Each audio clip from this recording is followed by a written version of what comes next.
আজি দিনাং 21/5/2024 command 128 delta company 128 বেটেলিয়নৰ commandant মহোদয় আদেশ অনুসাৰ আজি ৰঙাঘোৰা গাঁৱত LP আৰু ME 3খন স্কুলৰ সহযোগত আমাৰ 1500 বৃক্ষ ৰোপণৰ কাৰণে আয়োজন কৰিছিলোঁ।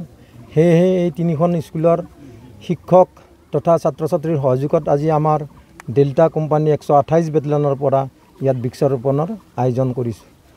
আৰু সেয়েহে আমি আশা কৰিছোঁ যে এই অঞ্চলবাসীৰ যিমান পাৰোঁ আমি এই 128 বেটেলিয়নৰ সহযোগত যিমানখিনি আজিৰ বৃক্ষ ৰোপণৰ আয়োজন উপলক্ষে ইয়াত বাহিৰেও আৰু বেলেগ বেলেগ স্কুলত আমি বৃক্ষ ৰোপণৰ আয়োজন কৰিম। অহা 5 জুনতো আমি এটা প্ৰগ্ৰাম ৰখাৰ কাৰণে তো বেলেগ বেলেগ স্কুলত কামাণ্ডেণ্ট মহোদয়ৰ দ্বাৰা অনুমতি প্ৰদান হোৱাৰ পিছত আমি সেয়ে এই 1500 বৃক্ষ ৰোপণৰ সমাপন কৰিম 5 জুনত।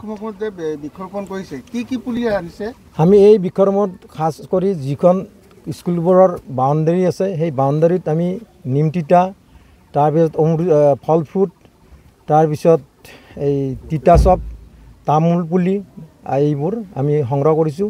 আৰু বেলেগ বেলেগ এতিয়া ফৰেষ্টৰ হামৰেন ফৰেষ্টত আমি 300 পুলিৰ নেমু আৰু ইত্যাদি আগৰা আমি ফৰেষ্ট মহোদয়লৈ তো এখন পত্ৰ প্ৰেৰণ কৰিছোঁ। যেতিয়া আমি তাৰ পৰা অনুমতি পাম আৰু নেক্সট প্ৰয়োজন আপেক্ষে আমি বেলেগ বেলেগ স্কুলত কৰি যাম বুলি ভাবিছোঁ।